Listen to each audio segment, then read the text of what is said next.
Today we are going to discuss the final video in our series on the different phases of a machine learning project. And to recap, we have defined three phases for our machine learning project. One is the initial data transformation, wherein we take a data set and do the initial cleaning, changing of null values and others. The second is the training of the model, where we took two algorithms. One was the random forest and the other was logistic regression, and created our models and saved it as a pickle file. Finally, in today's video, we are going to expose it as an API so that other teams and services can consume our machine learning model. So let's first quickly recap what we have done so far.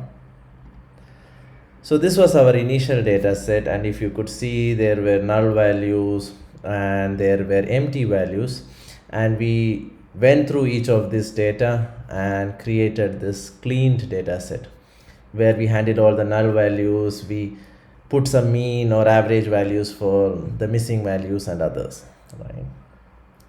The second video was about training a model, where we loaded the clean data set, tried two algorithms which were logistic regression as well as random forest. We got around 98% accuracy. We learned more about the feature importance and how the model predicts, and finally we stored it as a pickle file, right? So these are the two model files. Now in our final video, what we are going to do is so we are loading this pickle file, then creating an API layer. To create the API layer, we are using a library called Fast API, which is again a Python API, and it even has beautiful Swagger documents built in with your API layer, right? And then we use Pydantic for our data input.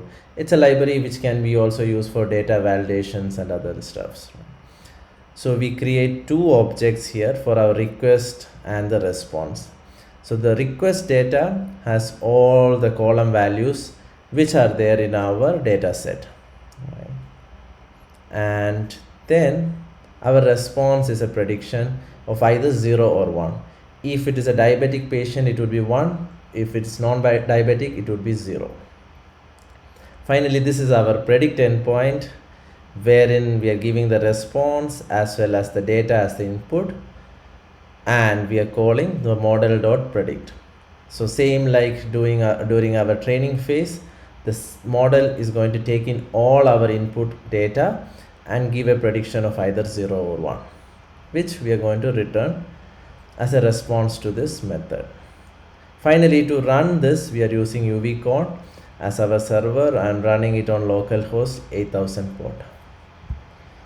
I believe I have already started this. Yeah, to run this application, you could give python api.py. So this would already we already put into GitHub, so you could follow along or try it whenever you are going through this video.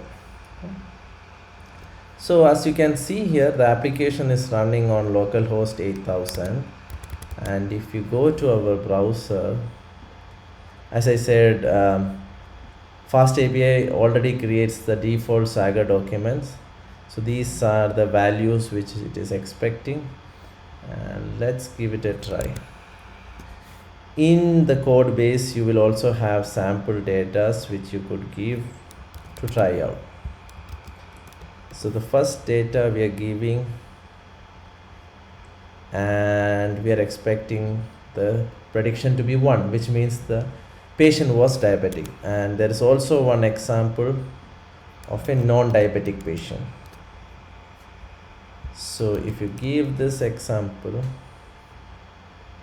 the prediction comes as 0. So this is the way you are going to expose your model to the outside world, so that people can use it and make inferences out of it.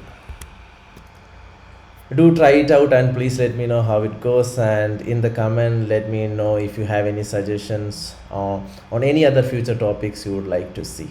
And like I said, the other two videos in the series will also be linked somewhere here. Thank you.